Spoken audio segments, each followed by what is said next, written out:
Bismillahirrahmanirrahim. Assalamualaikum warahmatullahi wabarakatuh.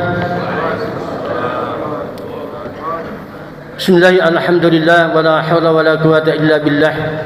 Alhamdulillahi rabbil alamin. Wa bihi nasta'inu ala amri dunya waddin. Wassalatu wassalamu ala asyrafil anbiya'i wal mursalin sayyidina wa maulana Muhammadin wa ala alihi wa sahbihi ajma'in, amma ba'du.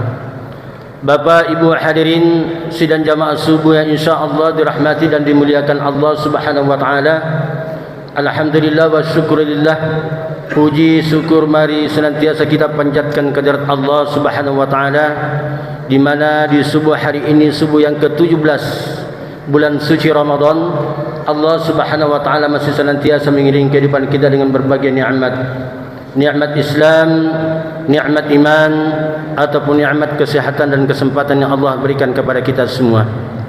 Salam dan salawat tercurah ke junjungan kita Nabiullah Muhammad sallallahu alaihi wasallam, selaku nabi tauladatun uswatun hasanah, nabi pencerminan dalam segala aspek kehidupan umat manusia untuk meraih kebahagiaan dunia maupun kebahagiaan akhirat di sisi Allah Subhanahu wa taala. Kaum muslimin sidang jamaah subuh yang insyaallah dirahmati dan dimuliakan Allah Subhanahu wa taala. Kalau Makassar ini kita ibaratkan sebuah perahu yang besar, sebagaimana halnya dengan perahunya Nabiullah Nuh, maka di atas perahu itu berbagai macam makhluk hidup. Ada makhluk yang berbisa, ada yang tidak berbisa. Ada makhluk yang suka makan dedaunan, ada juga tidak suka makan dedaunan. Ada makhluk yang suka makan buah-buahan, ada juga tidak suka makan buahan. Sedemikian itulah sesungguhnya gambaran kehidupan dunia ini. Berbagai macam karakter, sifat yang dimiliki oleh manusia di dalam kehidupan dunia ini. Akan tetapi, walaupun berbagai macam karakter, sifat, bahasa, budaya dan lain sebagainya, ketika ditanya maukah engkau selamat, maka semuanya pasti menyatakan mau. Baik yang suka makan daging maupun tidak suka makan daging, semuanya menyatakan mau selamat. Tetapi perlu dipahami bersama, kalau perahu ini punya tujuan serta harapan tertentu, maka sehebat apapun nakodanya, selihai apapun dia punya anak buah kapal, selengkap apapun dia punya skoci, ketika sang nahkoda tidak memiliki satu hal dalam perjalanannya, hakul yakin kapal ini tidak akan pernah sampai pada tujuan yang ingin dicapai. Dan yang harus dimiliki sang nahkoda itu alat yang biasa kita sebut sebagai kompas. Dan kompasnya hidup di dunia ini satu je. Apa itu? Al-Quranul Karim. Ketika Allah Subhanahu wa taala berfirman di dalam Al-Qur'an Karim, "Zalikal kitabu la raiba fihi hudal lil muttaqin." Al-Qur'an tidak ada keraguan di dalamnya, petunjuk bagi mereka yang ingin selamat. Selamat dalam kehidupan dunia sekaligus selamat dalam kehidupan akhiratnya Allah Subhanahu wa taala. Al-Qur'an yang kita pahami bersama 30 juz, 114 surah, 6666 ayat. Setidak-tidaknya ada 4 janji Allah Subhanahu wa taala. Ketika 4 ini dilakoni manusia di dalam kehidupan dunianya, maka insyaallah dia akan selamat dunia dan akhiratnya Allah Subhanahu wa taala. Apa janji Allah Subhanahu wa taala? Yang pertama, kita semua hafal luar kepala ayatnya, sering kita dengar, sering mungkin kita ucapkan. Allah menyatakan, la in syakartum la azidannakum wa la in kafartum inna azabi lasyadid. Jika engkau syukuri nikmatku, ku kasih, ku tambahin. Tetapi jika engkau kufuri nikmatku, azabku sangatlah pedih. Bagaimana mewujudkan rasa syukur di hadapan Allah? Pertama, dijadikan ibadahnya sebagai kebutuhan. Ibadah baginya bukan hanya sekedar menggugurkan kewajibannya di hadapan Allah. Ibadah baginya bukan hanya sekedar melaksanakan perintah Rasulullah SAW, tetapi ibadah baginya bagikan makanan dan minuman dalam kesehariannya. Kalau di luar bulan buka puasa, di dalam bulan suci Ramadan, mungkin kita mau pagi-pagi minum kopi, makan gorengan. Di siang hari mungkin kita mau makan coto, minum yang dingin-dingin. Di malam hari mungkin kita mau minum saraba, makan songkolok bagadang. berbagai macam menu. Demikian pula tawarannya Allah Subhanahu wa taala, menunya luar biasa. Baru sebelum kita salat subuh ada natawariki rakaat al-fajr khair min ad-dunya wa ma fiha. 2 rakaat salat sunat fajar jauh lebih mulia daripada dunia dan seluruh isinya. Jam 6 lewat ada salat sunat suruh. Naik lagi matahari sedikit ada lagi salat sunat duha. Masuk lagi 5 waktu ada lagi salat sunat rawatib. Ada salat sunat taubat, ada salat sunat hajat, ada salat sunat tasbih. Berbagai macam menu yang Allah tawarkan kepada kita. Pilih yang mana kita mau. Persoalannya kemudian ketika Allah Subhanahu wa taala menawarkan yang namanya tarawih di bulan mulia ini, banyak kita pandang enteng. Coba kita bayangkan, Pak. Kalau mulai malam-malam ke-10 ke atas, kira-kira yang mana lebih banyak manusia, mall atau masjid? Yang mana kira-kira, Pak? Yang mana kira-kira? Ini perenungan bersama. 10 malam ke atas. Saya alhamdulillah malam ke-8 saya dikasih amanah ceramah di sebuah mall di Kota Makassar. Wih, setengah mati Kak cari parkiran. 3 kali Kak keliling cari parkiran. Akhirnya dah dapat Kak security-nya. Pak, dari tadi kuliah ke ini, Pak. Keliling-keliling, iya. Setengah mati Kak cari parkiran. Saya mau masuk di masjid di situ, saya dikasih amanah. Oh iya, kalau begitu di sini empangnya, di depannya masjid. Ketidaknya parkiran ini full Alhamdulillah, luar biasa. Masjid yang ada mallnya luar biasa. Luar biasa. Problemnya kemudian ketika habis sholat isya mau tarawih, alhamdulillah ada kurang lebih 25 orang. Masjidnya jauh lebih besar dari ini. Coba bagi. Masjidnya jauh lebih besar ini, mungkin 2 kali lipat dari ini masjidnya. Ternyata orang yang ikut tarawih kurang lebih 25 orang. Saya hitung-hitung. Ada yang bilang, kan sunnah di Ustaz toh? Bukan wajib itu tarawih, cocok. Bukan wajib, hanya sunnah. Tetapi ingat, tadi Rasul sudah menyatakan, salat sunat fajar itu sunnah. Tetapi jauh lebih mulia daripada dunia dan seluruh isinya. Ramadan Allah Subhanahu wa taala hadirkan di tengah kita, tiada lain dan tiada bukan adalah untuk merubah kehidupan umat manusia. Sama halnya puasa, masih banyak di antara kita tidak puasa. 2 tempat yang saya coba datangi, sebelah utaranya sentral, ada penjual es di situ, Ustaz. Yang kedua pembangunan perumahan di area Monconloy sana. Di perumahan situ ada 3 perumahan yang saya datangi, tukang-tukangnya saya tanya kurang lebih 17 orang semua. Nak puasa ki bosku? Nah, karena bagaimana puasa Ustazku? Lihat maki kucurang keringat begini, tengah hari panas, haus ki. Tidak bisa kita tidak makan, tidak bisa kita tidak minum. Kutanya, mau ki merubah hidup tak? Nah, karena mau kak? Justru karena itu biar Ramadan kerja ki, karena mau ki merubah hidup tak? Saya bilang di sini pandangan kita yang berbeda. Allah Subhanahu wa taala hadirkan Ramadan dengan mewajibkan puasa. Kan bisa saja Allah menyatakan sunnah mau itu puasa Ramadan jangan wajib. Tapi kan Allah menyatakan wajib. Ya ayyuhalladzina amanu kutiba alaikumus shiyam kama kutiba alal ladzina min qablikum la'allakum tattaqun. Wajib ki. Kenapa Allah wajibkan? Karena Allah berharap pertama agar makhluknya yang bernama manusia ini bisa mempertahankan kemuliaan yang Allah berikan kepadanya. Walaqad karramna bani Adam, kata Allah, sesungguhnya aku memuliakan ini anak cucunya Adam, siapapun dia, saya muliakan dia. Ramadan hadir untuk memuliakan manusia. Yang kedua, untuk merubah kehidupan hamba Allah umatnya Rasulullah. Karena sesungguhnya jalan yang Allah berikan untuk merubah kehidupan ini puasa. Cuma kan problemnya terkadang kita tidak menyadari hal itu. Bukti-bukti Pak, contoh. Pernah dilihat itu ulat. Ulat dalam pandangan saya makhluk yang hidup di tempat yang tidak baik, terlahir di tempat yang tidak baik. Karena tempatnya itu adalah buah-buahan yang busuk biasa, makan-makan yang busuk, disitulah kehidupan ulat. Tetapi ternyata manusia harus belajar dengan kehidupan ulat. Karena kenapa? Ulat mau merubah hidupnya. Bagaimana caranya ulat itu merubah hidupnya? Puasa ki. Ketika sang ulat ini membungkus dirinya menjadi kepompong, tidak lama setelah menjadi kepompong, muncul makhluk yang baru. Apa namanya Pak? Apa namanya Pak? kupu-kupu. Kupu-kupu yang tadinya manusia menyatakan menjijikinya ulat, ketika menjadi kupu-kupu tiba-tiba manusia kembali menyatakan cantiknya itu kok kupu-kupu. Yang tadinya ulat hanya bisa berjalan merangkak begini, merangkak, bisa diinjak, satu kali injak mati.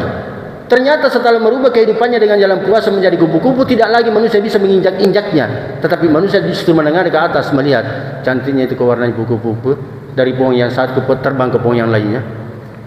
Yang tadinya makanannya makanan menurut manusia, makanan tidak bagus, buah-buahan tidak bagus, setelah menjadi kupu-kupu yang dimakan adalah saripati bunga. Yang tadinya ketika mendapatkan tanaman bisa mati, itu tanaman disebabkan karena rakusnya itu ulat. Tetapi ternyata setelah menjadi kupu-kupu tidak lagi membunuh tanaman-tanaman, justru menghidupkan tanaman-tanaman. Pertanyaannya kemudian, apakah mungkin manusia lebih rendah dari seekor ulat di hadapan Allah? Sementara manusia tercipta kullu mauludin yuladu alal fitrah, penciptaan manusia dalam keadaan suci di hadapan Allah Subhanahu wa taala. Maka dari itu mudah-mudahan insyaallah Ramadan tahun ini merahmati kita, memberkati kita untuk bisa merubah kehidupan yang jauh lebih baik.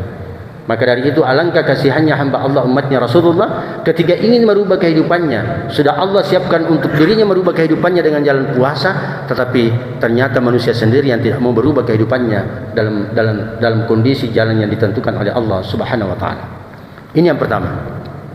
Yang kedua, orang yang mensyukuri nikmatnya Allah Subhanahu wa taala tidak kikir-kikir. Tidak kikir-kikir. Kan biasa tong itu ada di perumahan, umpamanya ini pengurus masjid, sudah mengumumkan begini. Yang kasih buka puasa besok si A, si B, si C, si D. Karena jam ki bawa apa buka. Biar kita tidak bawa banyak kue di masjid. Banyak kue di masjid. Kalau pun kurang kuenya, kan itu tom urusannya pengurus masjid. Di situ tanggung jawabnya. Kalau kurang kuenya, kan biasa ada tom bisa bilang begitu. Padahal sesungguhnya ini pengurus masjid menyebut minamata ini, dia undang ki baik-baik ini supaya kita mendapatkan keberuntungan. Karena itu janjinya Allah. Wa may yuqas'a nafsi fa ulaika humul muflihun. Barang siapa yang terjaga dari sifat kikirnya orang bugis bila mengkedli.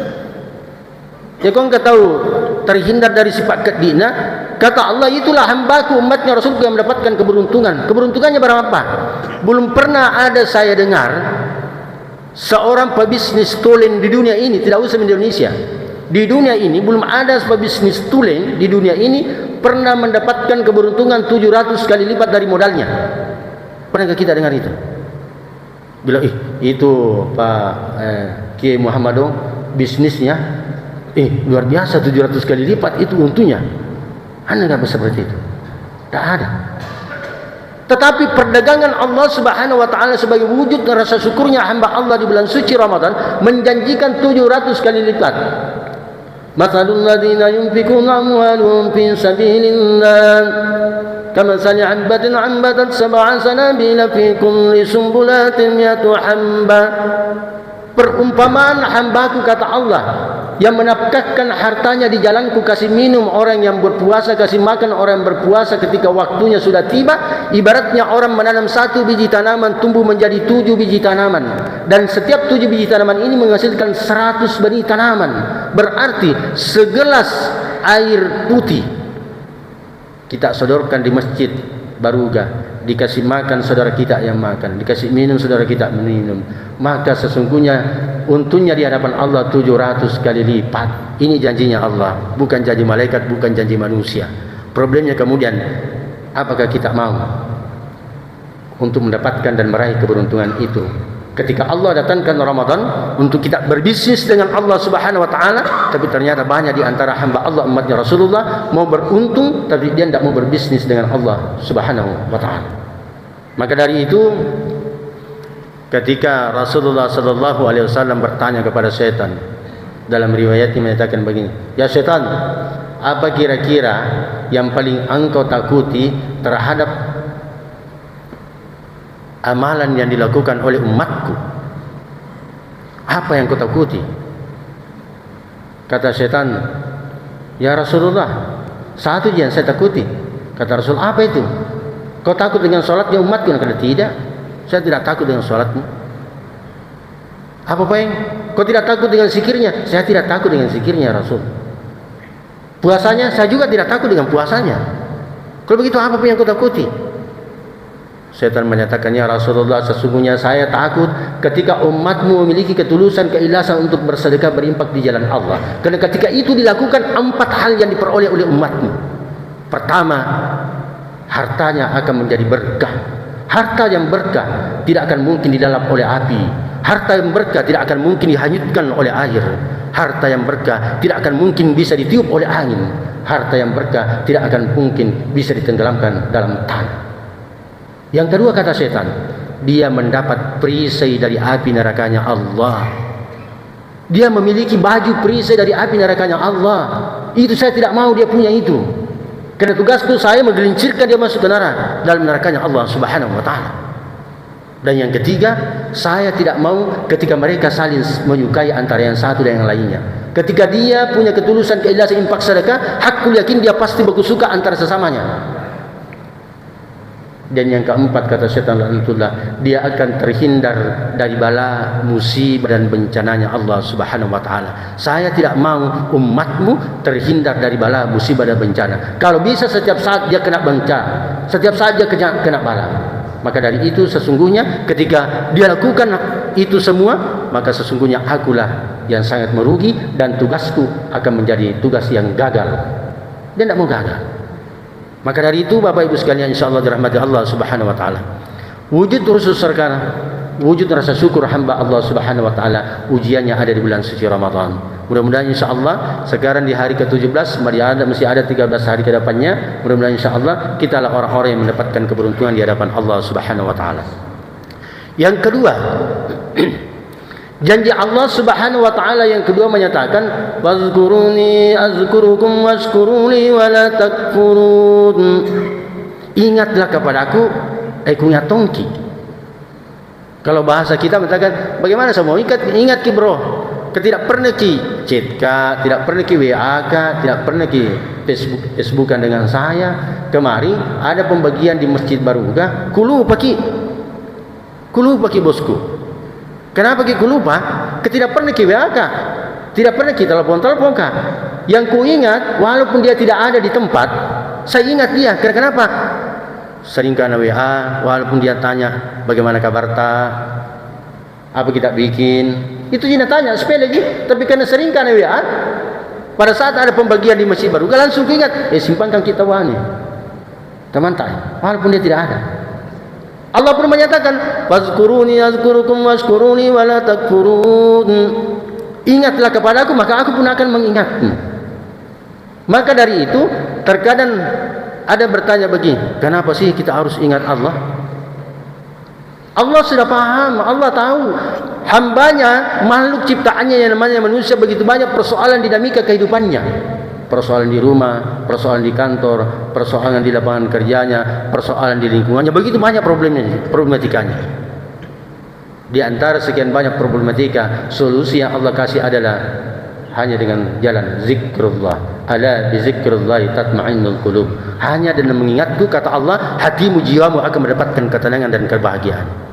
Berapa banyak orang yang punya harta kekayaan, dia seorang pejabat berpangkat, tapi tidak mampu menyatakan baiti jannati, rumahku adalah surga bagiku. Kenapa?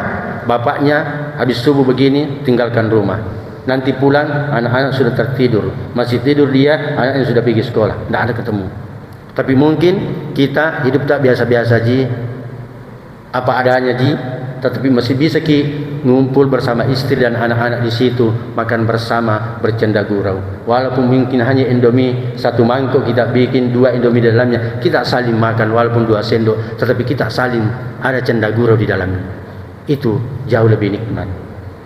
Maka dari itu Bapak Ibu sekalian, insyaallah dirahmati Allah Subhanahu wa taala, Rasulullah mengingatkan perumpamaan hamba Allah, orang-orang yang senantiasa berzikir di hadapan Allah dengan orang yang tidak berzikir, kata Rasulullah, ibaratnya antara orang yang hidup dengan orang yang mati. Masalul ladzina yazkuruna bi wal ladzina yazkuruna kama masalil hayy wal mayyit. Perumpamannya seperti orang yang hidup dan mati, begitu jauh jaraknya. Begitu jauh jaraknya. Maka sesungguhnya ketika hamba Allah ingin dekat dengan Allah, salah satu solusinya adalah perbanyaklah zikrullah. Ala bi zikrillah tatma'annul qulub.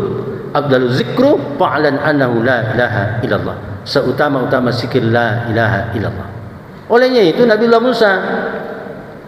Musa ketika disah oleh umatnya, Musa, betul jika kau ini utusannya Allah, apa buktinya? Coba buktikan sama kami kalau kau adalah utusan Allah. Akhirnya Nabi Musa datang sama Allah. Salah satu kelebihan diberikan Allah kepada Musa, bisa bercakap dengan Allah. Kata Nabi Musa, ya Allah ya Rabb, hambamu ini diuji oleh umatku ya Allah. Saya diuji oleh umatku ya Allah. Saya disuruh minta sesuatu, di mana sesuatu itu bisa menjadi garansi bagi umatku, baik dalam kehidupan dunianya juga bisa menjadi garansi dalam kehidupan akhiratnya Allah. Apa kata Allah? Allah menyatakan Musa, kembalilah engkau ke umatmu, sampaikan kepada umatmu untuk bisa lebih banyak berzikir, membasahi lidahnya dengan zikrullah, la ilaha illallah. Sampaikan kepada umatmu. Ternyata apa yang terjadi? Dalam riwayatnya, umatnya Nabi Musa tidak ada percaya. Tidak ada percaya. Tetapi atas kuasa kebesaran Allah, di malam harinya seluruh umat Nabi Musa bermimpi. Apa mimpinya? Seragam. Dikasih mimpi oleh Allah, kiamat sudah dunia sudah kiamat. Baru dikasih mimpi, tersentak mereka bangun, seluruh badannya basah, bajunya basah, disebabkan karena keringat. Baru itu mimpi. Akhirnya keesokan harinya datang kepada Nabi Musa, ya Musa, kami sudah yakin, sudah percaya bahwa apa yang engkau sampaikan kepada kami adalah sebuah kebenaran datangnya dari Allah. Apa kata Nabi Musa? Nabi Musa mengatakan, wahai umatku, ketahuilah, andai saja 7 susung langit, kemudian 7 susung bumi digabung menjadi satu, kemudian ditimbang dengan ungkapan kalimat la ilaha illallah, maka sesungguhnya timbangan kalimat la ilaha illallah jauh lebih berat dari 7 petala langit dan 7 petala bumi. Maka dari itu, mudah-mudahan insyaallah di penghujung hayat kita Allah memberikan kekuatan dengan ucapan la ilaha illallah. Pasti kita berharap apapun profesi kita, pajabaki bukan pajabaki, kita bermimpi, kita berhayal, mudah-mudahan di penghujung hayat ini mampu melepaskan la ilaha illallah. Ini yang kedua. Yang ketiga, kaum muslimin sidang jamaah yang insyaallah dirahmati Allah Subhanahu wa taala, janji Allah Subhanahu wa taala yang ketiga menyatakan, ud'uni astajib lakum, minta aku kasih kau. Tempatnya ada di Ramadan. Problemnya kemudian adalah ketika kita minta di hadapan Allah, kita tidak beretika. Sementara setinggi-tinggi ilmunya manusia dalam kehidupan dunia ini, kalau tidak beretika tidak sesungguhnya tidak berilmu. Karena etika jauh lebih tinggi daripada ilmu manusia.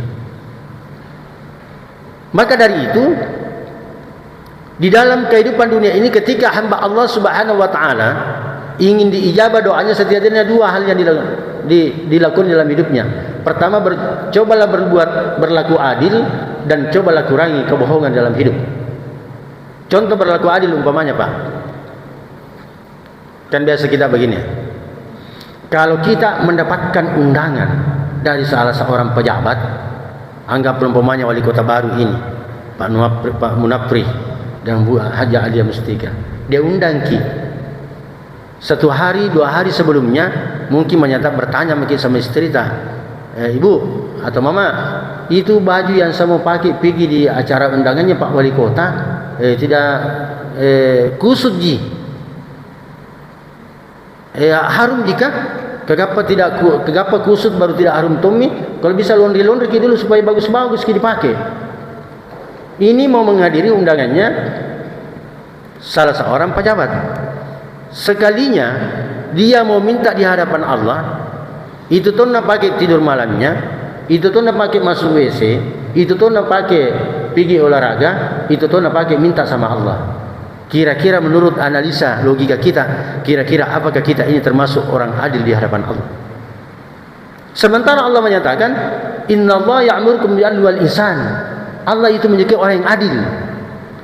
Bagaimana mungkin kita menuntut sesuatu di hadapan Allah, sementara apa yang diharapkan oleh Allah kita menjadi orang adil, kita tidak mampu berlaku adil di hadapan Allah Subhanahu wa taala. Maka dari itu, etika untuk meminta di hadapan Allah Subhanahu wa taala tetap harus dikedepankan. Sama Tommy umpamanya, kalau ada orang tiba-tiba keronjo-ronjo, negara musik keronjo-ronjo, pasti agak dongkol ki. tidak beretikanya ini orang ini. Ada orang duduk-duduk di situ, lewat-lewat saja di depannya, tidak tabik-tabik tongnya apa? Itu etika. Etika. Pasti jengkel ki. Sementara dulu ki begini tiba-tiba ada orang tidak empat tabik-tabik tomi, tidak, bukan tidak, langsung saja lewat-lewat saja. Itulah etika, menghargai. Maka dari itu Bapak Ibu sekalian, insyaallah dirahmati Allah Subhanahu wa taala. Ini yang ketiga. Yang terakhir, janji Allah Subhanahu wa taala menyatakan di dalam Al-Qur'an Karim, "Wa ma kana Allahu liyu'adzibahum wa anta fihim, wa ma kana Allahu mu'adzibahum wa hum yastaghfirun." Ini janjinya Allah. Kata Allah, aku sekali-kali tidak akan pernah menurunkan ujianku, cobaanku, laknatku sekalipun kepada hambaku, kepada umatnya, rasulku, sepanjang dia melakukan dua hal di dalam kehidupan dunia. Apa itu? Pertama, dia masih ada di antara mereka mau bersalawat kepada Rasulullah SAW. Masih banyak di antara kita ketika ada acara-acara kita mendengungkan Allahumma salli ala Muhammad wa ala ali Sayyidina Muhammad, Allahumma salli wa sallim wa barik alaihi. Masih banyak di antara kita mau menyebutkan namanya Rasulullah. Yang kedua, kata Allah, masih banyak di antara hambaku, umatnya, rasulku mau beristighfar kepadaku. Masih banyak di antara kita astagfirullahaladzim, astagfirullahaladzim, astagfirullahaladzim. Karena kenapa? Inilah sesungguhnya penolak bala, salah satu penolak bala. Karena kenapa Rasul menyatakan, "Ma nazala balaun illa bizanbi wa ma rufi'a illa bitaubah." Tidaklah akan turun bala musibah, kata Rasul, kecuali ada yang mengundangnya. Yang mengundangnya, kata Rasul, diantaranya kemunafikan, kebohongan, kezaliman. Itu semua yang mengundang datangnya bala musibah dan bencana yang Allah Subhanahu wa taala. Dan tidaklah akan terangkat bala musibah dan bencana itu kecuali hanya satu, kata Rasul, yang bisa mengangkatnya. Apa itu? Bitaubah. Hanya dengan jalan bertaubat kepada Allah Subhanahu wa taala. Maka dari itu, kata kunci sesungguhnya ketika kita ingin membangun kehidupan dunia yang jauh lebih baik adalah perbanyaklah di rumah selawat kepada Rasulullah, perbanyaklah istighfar, sehingga insya Allah apa yang menjadi hajat, harapan kita dalam kehidupan dunia ini mampu kita raih dalam kehidupan dunia akhiratnya Allah Subhanahu wa taala. Saya kira inilah yang bisa kami sampaikan, 4 hal janji Allah Subhanahu wa taala yang ketika manusia melakoninya maka insya Allah dia akan selamat dalam kehidupan dunia dan kehidupan akhiratnya Allah Subhanahu wa taala. Mari kita berdoa di hadapan Allah Subhanahu wa taala, semoga insya Allah pertemuan kita di subuh hari ini menjadi pertemuan yang dirahmati oleh Allah Subhanahu wa taala. A'udzubillahi minasyaitonir rajim. Bismillahirrahmanirrahim. Allahumma salli wa sallim ala sayyidina Muhammad wa ala alihi kama lam ayata li kamalika wa adada kamalihi. Hamdan syakirin, hamdan na'imin, hamdan yuwafi ni'amahu wa kafi mazidah. Ya Rabbana lakal hamdu kama yanbaghi li jalali wajhika wal 'azimi sultanik. Allahumma ya Allah ya Rahman ya Rahim, di subuh hari ini ya Allah, kami menaikkan kedua tangan kami ya Allah di rumah-Mu yang mulia ini ya Allah.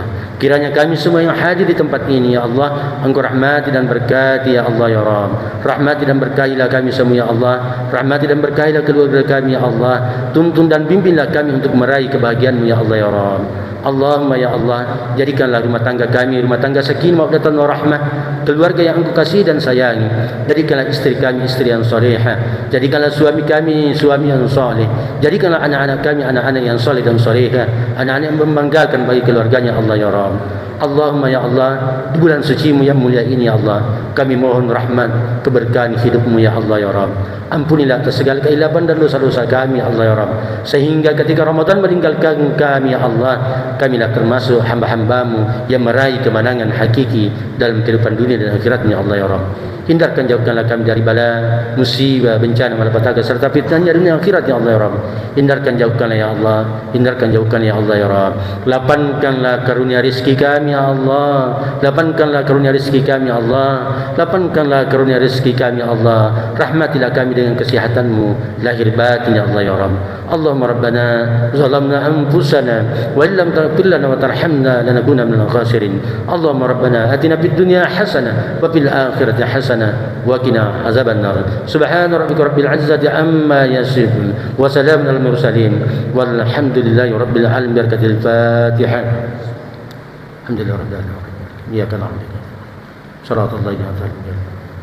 Amin ya rabbal alamin. Sekian dan terima kasih. Mohon maaf atas segala kekurangan. Wabillahi taufiq wal irsyad. Wallahu muwaffiq ila aqwamit thariq. Assalamualaikum warahmatullahi wabarakatuh.